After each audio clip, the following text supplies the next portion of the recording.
इस वीडियो में आप शरीर की औकात को जानेंगे कि शरीर का आखिर महत्व कितना है और कितना इस शरीर को कीमत देनी है। क्या पूरा जीवन इसी के आकर्षण में रह जाना है या इससे ऊपर भी कुछ और है? अगर ये नहीं समझ पा रहे कि कैसे निकले शरीर के आकर्षण से, तो ये कहानी आपकी बहुत सहायता करेगी।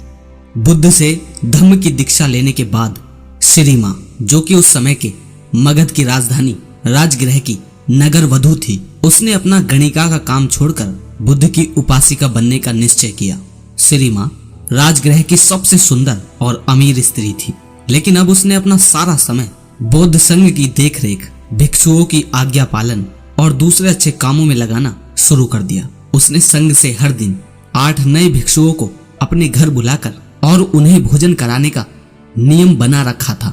उसने 8 निमंत्रण पत्र बनवा रखे थे, जिन्हें भोजन करने के बाद पुराने भिक्षुओं संघ पहुंचते ही नए भिक्षुओं को दे दिया करते थे।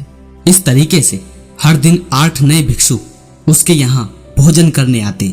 श्री मां भोजन करने आए भिक्षुओं को अपने हाथों से भोजन परोसती और उन्हें उचित आदर सम्मान देती। भोजन सबके लिए पर्याप्त और बहुत ही स्वादिष्ट होता था। एक दिन की बात थी, 8 में से एक भिक्षु, जो कि उस दिन श्री मां के घर से भोजन ग्रहण करके लौटे थे, आश्रम में आने के बाद से बड़ा ही उतावला और प्रसन्न प्रतीत हो रहा था। तो आश्रम के अन्य कुछ भिक्षुओं ने उस भिक्षु से श्री मां के घर के भोजन के बारे में पूछा। उस प्रसन्न और खुश भिक्षु ने कहा, भोजन सबके लिए पर्याप्त मात्रा में था और भोजन का स्वाद ऐसा था कि जिसकी तुलना ही न की जा सके। इससे स्वादिष्ट भोजन मैंने आज से पहले कभी नहीं खाया। लेकिन वहां की सबसे महत्वपूर्ण और ना भूलने वाली चीज थी उस घर की मालकिन की सुंदरता। श्री मां एक अद्भुत सुंदरी है। उसकी सुंदरता की तो कोई तुलना ही नहीं है। वह एक बहुत ही आकर्षक और सौम्य स्त्री है, जो किसी का भी मन मोह ले। ये सारी बातें वहीं खड़ा एक जवान भिक्षु भी सुन रहा था। उस जवान भिक्षु के अंदर श्री मां के प्रति आसक्ति पैदा होने लगी। उसने सोचा, जब वह इस भिक्षु की बातों में ही इतनी सुंदर लग रही है, तो वह असल में कितनी सुंदर होगी। उस जवान भिक्षु के मन में श्री मां की सुंदरता की अलग अलग तस्वीरें उभरने लगी। वह उस स्त्री के प्रेम में पड़ चुका था, जिससे वह अभी तक मिला भी नहीं था। उसने पता लगाना शुरू कर दिया कि श्री मां के घर भोजन के लिए कैसे जाया जा सकता है। बहुत प्रयास करने के बाद उसने एक भिक्षु से अगले ही दिन का निमंत्रण पत्र प्राप्त कर लिया, क्योंकि अब वह श्री मां के लिए एक दिन का भी इंतजार नहीं कर सकता था। वह उस रात ठीक से सो भी ना सका, क्योंकि वह पूरी रात श्री मां के बारे में ही सोचता रहा। लेकिन उसी दिन श्री मां अचानक बहुत बीमार पड़ गई। वह अपने सारे गहने और सजावट की वस्तुएं उतारकर बिस्तर पर सोने चली गई।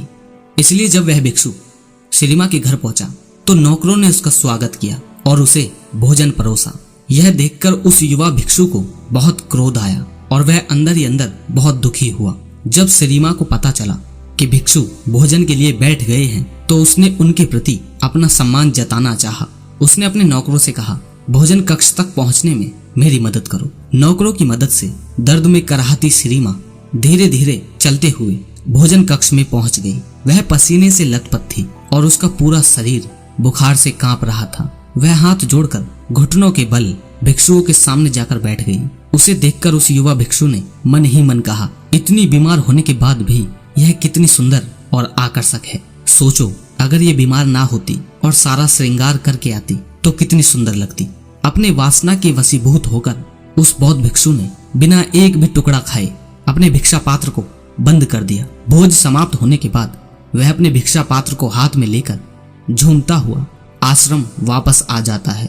आश्रम पहुंचकर भी वह भिक्षा पात्र को नहीं खोलता और उसे एक कोने पर रखकर अपने बिस्तर पर लेट जाता है। उसके दिमाग में पूरे समय श्री मां का वही खूबसूरत चेहरा घूम रहा था, जो उसने भोजन कक्ष में देखा था। वह उसके बारे में जितना सोचता, वह उसके लिए उतनी ही सुंदर होती जा रही थी। उसके कुछ मित्र भिक्षुओं ने उसे भोजन कराने का प्रयास किया, लेकिन वो सभी असफल रहे। भयानक बुखार की वजह से उसी रात श्री मां की मृत्यु हो गई।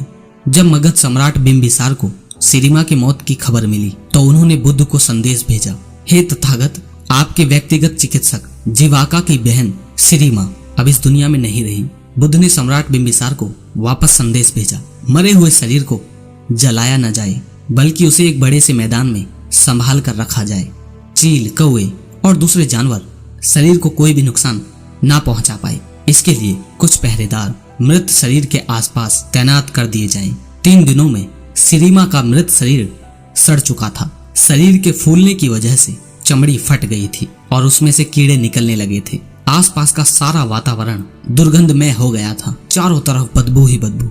बुद्ध के कहे अनुसार सम्राट बिंबिसार ने पूरे नगर में ये घोषणा करवा दी कि कल सुबह राजगृह के सभी युवा पुरुषों को सिरिमा के शरीर का अंतिम दर्शन करने राज मैदान पर पहुंचना है और जो भी व्यक्ति इस आदेश का पालन नहीं करेगा उस पर 8 सोने के सिक्कों का जुर्माना लगाया जाएगा। दूसरी तरफ उस युवा भिक्षु ने पिछले 4 दिनों से कुछ भी नहीं खाया था।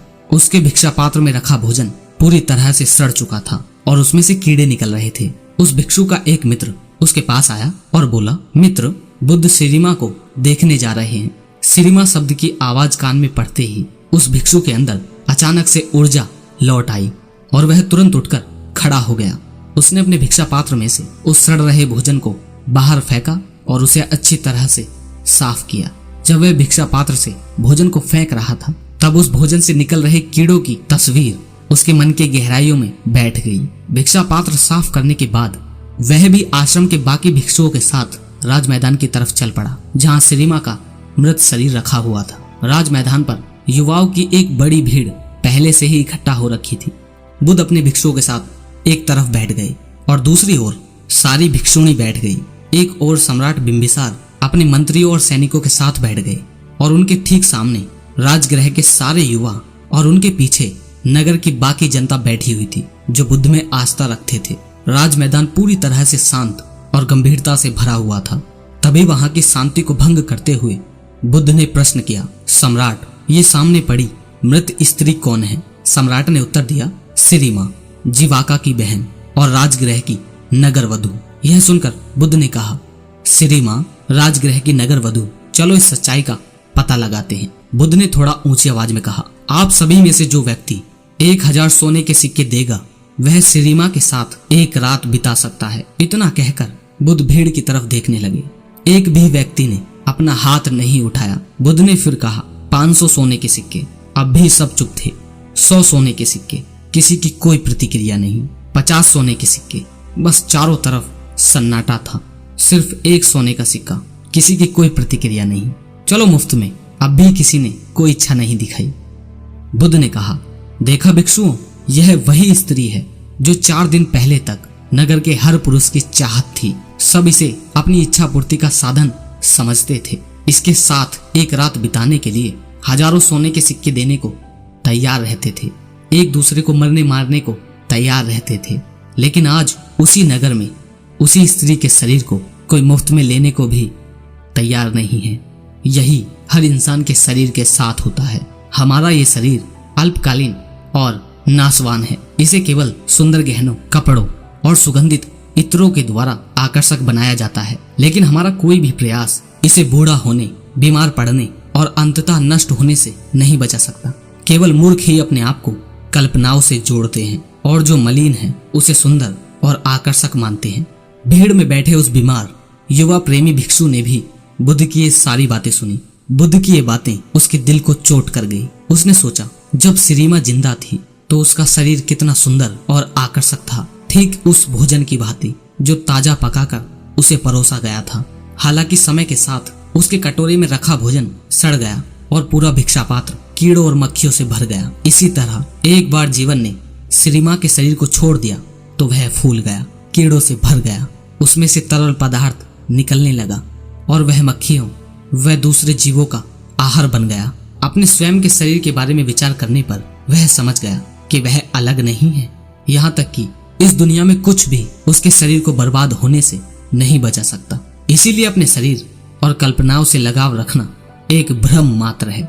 इस नए ज्ञान के साथ वह भिक्षु अरहंत बन गया, यानी एक ऐसा मनुष्य जिसने अस्तित्व की यथार्थ प्रकृति का अंतर्ज्ञान प्राप्त कर लिया हो और जिसे निर्वाण की प्राप्ति हो चुकी हो।